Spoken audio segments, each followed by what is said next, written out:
Halo, assalamualaikum warahmatullahi wabarakatuh. Kita bertemu kembali di channel Sang Musafir. Kali ini saya akan membahas kritik Al-Quran tentang keimanan Kristen. Ya, kita mulai dari dalam mempelajari sejarah Islam. Kita tidak bisa hanya membaca Quran dan hadis.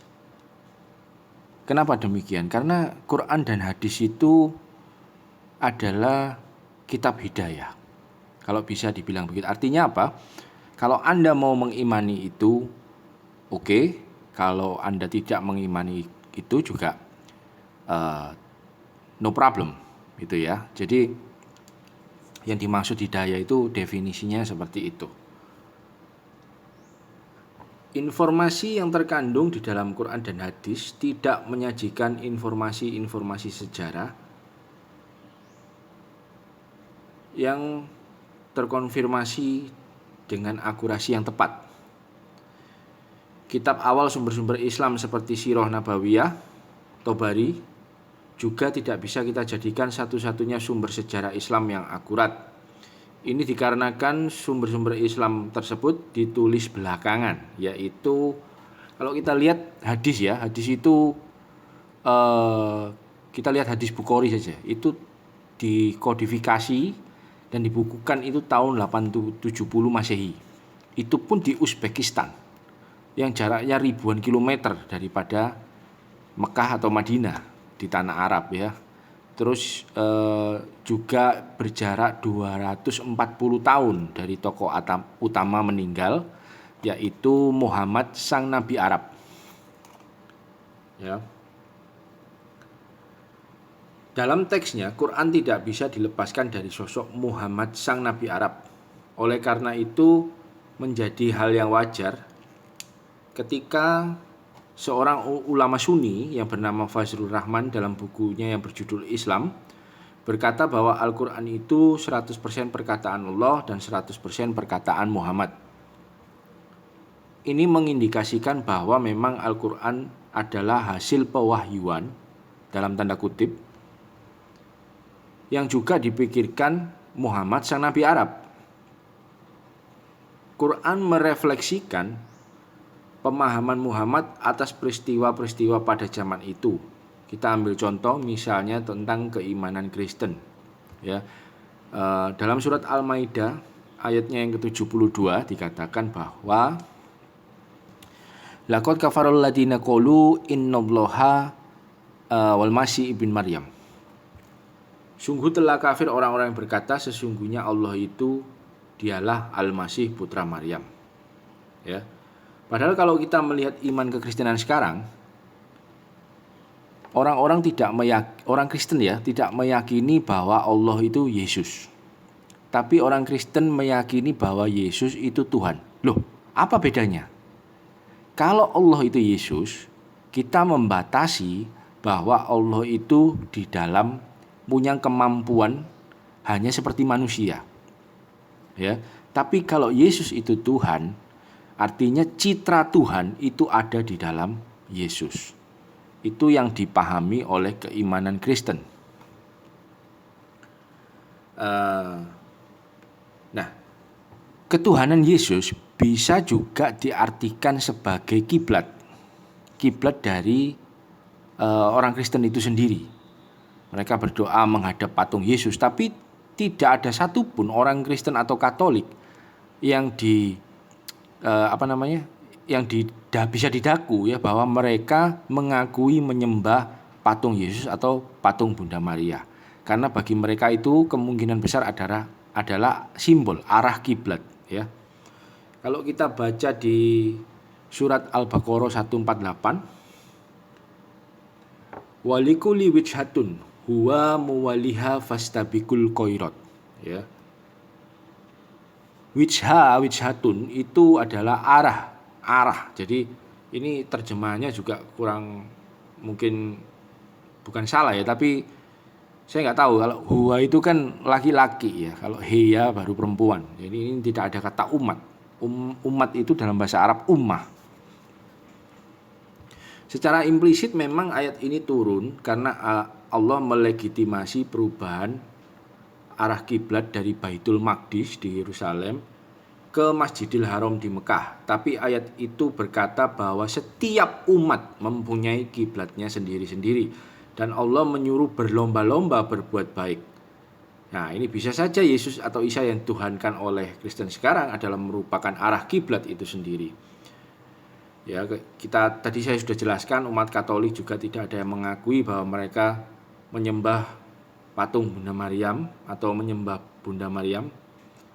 Ya, ini dikatakan oleh Profesor Munim Siri bahwa hal ini yang disebut ayat Al-Quran itu berpolemis.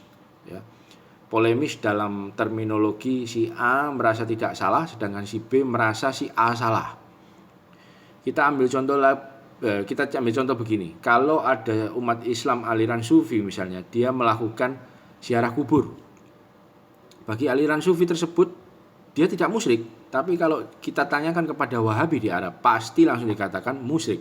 Itulah yang disebut polemis. Oleh sebab itu, kemungkinan besar bahwa Bunda Maria atau Maryam itu sendiri adalah kiblat umat Katolik dalam berdoa. Dalam definisi kiblat adalah arah berdoa. Sudah bisa terkonfirmasi dengan baik. Sedangkan paganistik dalam pengertian musyrik atau menyekutukan Tuhan adalah dalam konteks membuat patung lalu menyembahnya, meminta sesuatu dari patung itu dan mengorbankan binatang ataupun manusia. Juga adanya pengakuan dari umat yang melakukan hal-hal tersebut. Umat Katolik tidak melakukan itu, walaupun ada atau 1-2 orang yang melakukan itu, misal membawa patung Bunda Maria untuk mengusir virus corona. Tapi kita tidak bisa mengeneralisasi hal itu kepada semua pemeluk agama Katolik. Bahkan sejarawan Mesir Al-Makrisi yang hidup pada sekitar abad ke-10 ke-11 Masehi, di dalam bukunya yang terkenal itu ya, Tarikul Makrisi, menceritakan bahwa gubernur Mesir yang juga salah satu sahabat Nabi Amr bin As 585-664 Masehi, suatu saat masuk ke dalam gereja dan melaksanakan sholat. Dia menghadap kiblat orang-orang Kristen, yaitu sebuah patung Yesus, dan hanya miring sedikit darinya. Kata-katanya seperti ini: Daqalal kanisata fassalla fiha walan yansorif an kiblatihim ilal qolilat. Nah, tradisi-tradisi seperti ini jelas ditekan sedemikian rupa oleh kekuasaan ortodoksi hingga orang-orang Islam sekarang banyak yang tidak tahu. Nah, kita kembali ke pemahaman Al-Quran tentang keimanan Kristen. Ya, kita baca ayat selanjutnya, yaitu surat Al-Maidah, suratnya yang kelima, ayat yang ke-73. Lagi-lagi, Al-Quran mendefinisikan keimanan Kristen secara polemis. Laqad kafarul ladina qalu innallaha salisu salasah. Sungguh telah kafir orang-orang yang berkata bahwa Allah itu ketiga dari tiga. Bukan salah satu dari yang tiga. Itu terjemahan yang salah. Jadi salisu salasah itu artinya ketiga dari tiga. Nah, berarti Al-Quran menuduh orang Kristen itu menyembah tiga Tuhan. Padahal Trinitas itu monoteisme dengan tiga atribut. Ya. Bukan triteisme. Kalau triteisme itu tiga Tuhan. Nah, kalau kita melihat salisu salasa tadi ya, yang Allah digambarkan dalam Quran adalah nomor 3 dari 3. Padahal kalau kita tilik dari keimanan Kristen yang sekarang, walaupun seandainya betul ya, keimanan Kristen itu triteisme, tapi tidak ada Allah itu nomor 3 dari 3, itu tidak ada. Allah itu nomor 1, yaitu Bapa atau Allah, Putra, dan Roh Kudus. Ya kan? Nah, anggaplah yang dikritik Al-Quran ini benar. Ya, triteisme. Lalu triteisme semacam apa yang dipahami oleh Al-Quran? Ya. Jawabannya ada di surat Al-Maidah 116. A'anta qulta linasi ittakhizuni wa ummi illahaini min dunillah. Apakah engkau mengatakan kepada orang-orang, jadikanlah aku dan ibuku sebagai 2 Tuhan selain Allah. Berarti Tuhannya ada 3 dan Allah nomor 3. Ya. Jadi kita perhatikan, jadikanlah aku dan ibuku sebagai dua Tuhan selain Allah. Ini menunjukkan bahwa trinitas atau triteisme yang dipahami Al-Quran adalah Yesus, Maryam, dan Allah, bukan Bapa, Putra, dan Roh Kudus. Ya. Nah, tidak ada Maria itu bagian atau Maryam itu bagian dari trinitas. Itu tidak ada. Walaupun kita anggap orang Kristen triteisme atau menyembah tiga Tuhan, itu tidak ada Maryam di dalamnya. Itu jelas-jelas Quran salah faham. Ulama dulu bingung menjelaskan ini. Kita kalau lihat Tobari ya, sampai Ibnu Katsir, itu mereka panjang sekali menjelaskan. Itu tanda mereka itu bingung, gitu ya. Jadi akhirnya ulama-ulama Islam dulu mengatakan bahwa ini yang dikritik adalah kelompok heretik yang oleh Kristen sendiri bahkan disesat-sesatkan, kan begitu. Jadi setelah Yesus terangkat ke surga, itu ceritanya, itu banyak orang yang mengaku nabi, banyak orang yang mempunyai kitab sucinya sendiri, ya. Salah satunya Manikeisme, Nabi Mani itu. Nah, setelah itu mereka ada konsili Nisea yang menetapkan Kristen yang kanonikal, lalu mereka yang heretik yang disesatkan oleh orang Kristen sendiri itu yang tidak mengikuti konsili Nikea itu lari ke Jazirah Arab. Jadi Jazirah Arab itu adalah the mother of heretic, the motherland of heretic. Jadi ibu kotanya tanah kotanya kelompok heretik, kelompok yang sesat itu katanya. Ada Nasrani, ada Nestorian, ada Koliridian, macam-macam. Jadi ini ulama dulu mengatakan bahwa yang dikritik oleh Al-Quran ini adalah kelompok heretik yang bernama Koliridian yang menganggap Maryam itu sebagai Tuhan. Ya. Jadi dalam penyembahannya itu mereka mempersembahkan roti, ya, kolirida. Nah, kalau kita lihat lagi dalam surat Al-Maidah 112-114 ya. Itu ada episode tentang Hawariyun atau murid-murid Yesus yang meminta Isa agar memohon kepada Allah supaya diturunkan makanan dari langit. Kisah ini kalau kita cari dalam Gospel Perjanjian Baru tidak akan ditemukan. Menariknya kisah itu bisa kita temukan di Perjanjian Lama, yaitu di Keluaran 16. Pertanyaannya sekarang, apakah Al-Quran salah faham dalam mengkritisi iman kekristenan mainstream? Inilah yang disebut Profesor Munim Siri sebagai ayat polemis, sedangkan penulis menyebut ayat-ayat ini kontroversial. Saya menyebut ayat-ayat kontroversial. Kenapa begitu? Karena ayat-ayat ini digunakan dalam diskusi-diskusi lintas agama, terutama Islam dan Kristen, bisa menjadi kontroversi ya. Dalam perkembangannya, Al-Quran diakui atau tidak bukanlah sebuah kitab wahyu yang tiba-tiba muncul dari ketiadaan. Proses kanonisasi Al-Quran sebagai sebuah kitab yang seperti yang kita kenal sekarang adalah melalui proses yang panjang.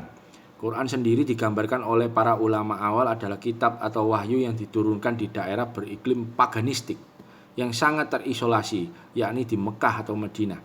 Keterbelakangan penduduknya menjadikan penamaan zaman di Mekah dan Madinah sebagai zaman jahiliyah atau zaman kebodohan. Kita tidak bisa bayangkan betapa primitifnya daerah tersebut sampai Khalifah kedua Islam ya, itu melakukan seperti yang saya tulis ini. Ya, jadi saya tidak perlu menyebutkan. Ini bisa dibaca. Intinya begini, bahwa kritik Al-Quran mengenai keimanan Kristen itu telah terjadi kesalahpahaman. Ya, yang dikritik Al-Quran itu bukanlah Kristen yang kanonikal, tapi Kristen yang heretik, yang oleh Kristen sendiri dikondem atau disesat-sesatkan. Nah, jadi pembahasan kali ini saya sampai di sini dulu. Ayo kita belajar dan terus menggali, mencari kebenaran bukan pembenaran. Sekali lagi, saya tidak menghina agama apapun, terutama Islam. Saya sendiri juga beragama Islam, tapi di sini saya meluruskan ya bahwa memang Al-Quran itu ada problem. Ya, jadi saya ada problem, maksudnya secara kritis Al-Quran itu dalam mengkritisi keimanan Kristen, Al-Quran itu telah berpolemik atau salah paham ya.